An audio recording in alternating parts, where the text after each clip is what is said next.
What's going on, guys? My name is Wade with TechDaily. So in the sort of mid-range smartphone space, the Nokia 7.2 has really seemed to pique people's interest over the last month or so, with a lot of folks touting it as a great option for its price, and even a solid competitor to the likes of the Google Pixel 3a. Now here in the US at least, it's been a little while since the Nokia brand, now operated by HMD Global, has brought to market a decent smartphone that got people interested. But the Nokia 7.2, I think, has the potential to do just that. HMD Global was super nice and sent me over a Nokia 7.2 for me to check out, and I've used it for more than 2 weeks now. And I have to say that this phone does have a lot to offer, but there are a couple small things that I think keep it from being the definitive mid-range smartphone option. So let's go ahead and jump into it here and check out everything the new Nokia 7.2 has to offer. First up, as far as what all comes inside the box, Nokia offers a great unboxing experience with all the important accessories and things you'd need. Right up front, the plastic covering the phone advertises a dedicated Google Assistant button on the side, and the packaging also highlights its involvement with the Android One program, which I'll touch on in just a bit. And obviously, taking a look at this device, its most prominent physical feature is that camera setup around back, which I did put to the test, of course, and I'll have some camera samples for you guys to check out later on in this video. Also included in the package is a SIM ejector tool, a pair of 3.5mm earbuds. The Nokia 7.2 does have a headphone jack, which is nice, and you also get a 10-watt charger and USB-C to USB-A cable. Physically, I think this phone looks and feels more premium than a $349 price tag leads you to believe. The back is a high-quality frosted glass that fits right into what we've seen from flagship smartphones manufactured in 2019. And if this charcoal color that I have here isn't really your style, the phone comes in some more colorful options too. You're still going to get a bit of smudging and fingerprints as you start to use this phone, but it's far better than a glossy glass finish in my opinion. The sides are a polymer composite material, basically just a hard plastic, and while an aluminum band might have been a better choice,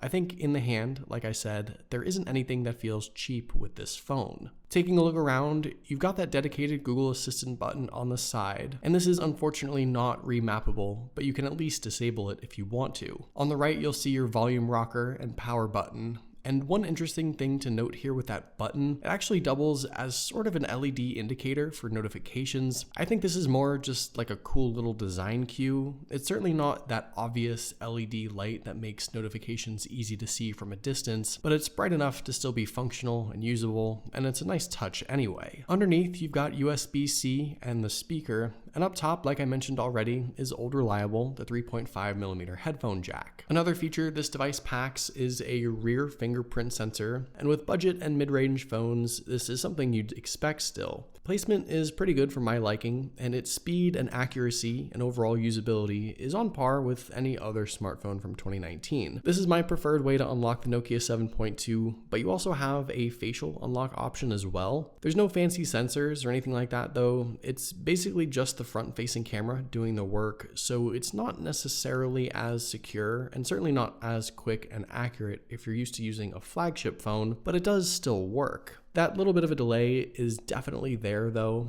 and for quickly getting into the phone, the fingerprint sensor is my preferred method. Up front, the Nokia 7.2 packs a 6.3-inch IPS LCD display at a resolution of 2280 by 1080 for a pixel density of around 440 pixels per inch. It's an HDR certified panel and also carries Nokia branded Pure Display technology, which they say outperforms OLED in certain areas. And while I'm not so sure about those claims, marketing gimmicks aside, this is still a great looking panel. There's very little fall off or distortion as you tilt and turn the phone, so viewing angles are on point. Colors are sharp and accurate, and the screen gets fairly bright, though I think there's still a little bit more to be gained there. All in all, I have really no complaints with the viewing experience, and that should be expected. While this isn't a flagship OLED panel, there's no excuse in delivering a subpar LCD display nowadays, and Nokia offers, I think, one of the best screens at this price point for sure. You're getting a bit better than an 82% screen-to-body ratio on the Nokia 7.2, which includes a teardrop notch across the top and a sizable chin towards the bottom with a very prominent Nokia logo. All in all though, this design rivals Samsung's A series lineup, and beyond ditching the thick chin, there's not a whole lot I would have changed up front. You've even got a super slim earpiece along the top that helps trim the top bezel down just a bit too. Inside, the specs specs of the Nokia 7.2, particularly the processor, are where things tend to fall a bit short. On the plus side, you've got 64 or 128 gigabytes of storage with an option to throw in an SD card to add more. And there's even dual SIM support in addition to an SD card too. Depending on the model and what region you're in, you'll either get 4 or 6 gigs of RAM, but Nokia stuck with a Qualcomm Snapdragon 660 chipset in this thing, which at this point is dated and underpowered when compared to the competition. A 670 would have been a better option at a minimum, or perhaps even going with a different manufacturer entirely, but fortunately, the processor doesn't exactly hold this phone back in my opinion, at least not right now. You're getting a relatively fast and smooth Android One experience with a clean OS and Google-centric apps, and with Android One support, you're guaranteed future updates, so this phone will likely have a decent lifespan. But as time goes on,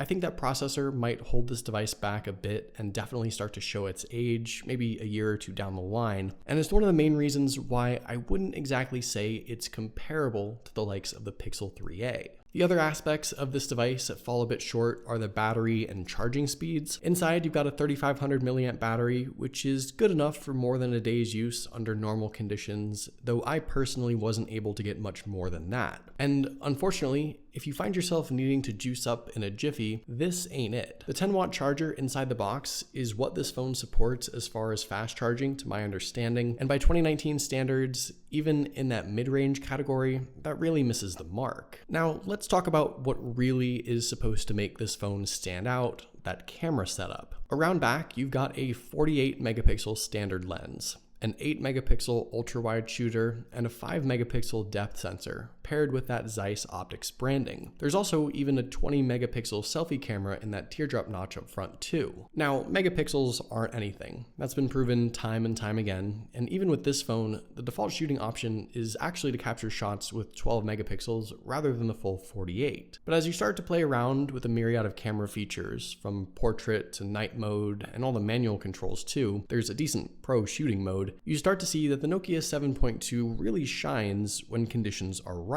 Well-lit daylight shots look great on this phone, and while you do have to keep your expectations in check, it is still a mid-range device after all. I'm not too disappointed with the results here. Sure, it's lacking in dynamic range a bit, and the detail could be better, but besides the Pixel 3a, which I don't think this phone matches at all, I don't know that you'll find a better shooter at this price. I was particularly impressed with portrait shots too, whether that be with random objects or pictures of myself. That background and foreground separation is solid, and I think the added hardware of the depth sensor delivers a solid result. The wide-angle lens gets the job done too, but you'll notice a very obvious color temperature difference when you switch to that lens. There's that bluish-greenish tint that's not really great, but I can at least appreciate the option of having the wide-angle shot if I really needed it, unlike some companies who decide that it isn't important enough to include. In low-light scenes, even with night mode, you'll find the Nokia 7.2 delivering a bit of noise in your shots and lacking in detail just a bit once again, and that extends even further if you need to use the wide-angle at night, but I don't think there's anything too terrible here. I'd put this phone up against any other device in its price range, and I still think you'd probably be getting the best shooting capabilities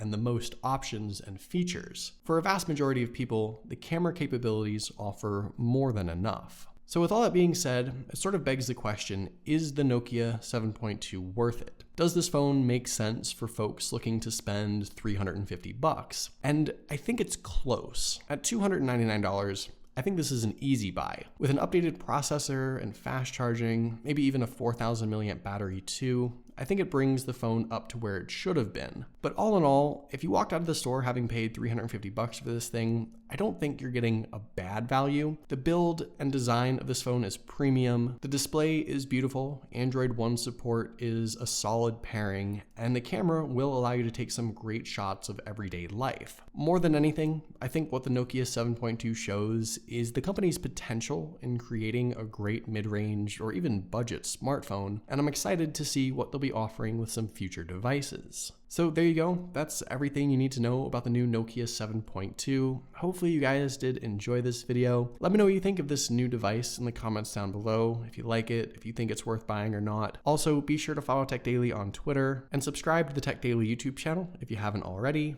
and I'll see you guys later.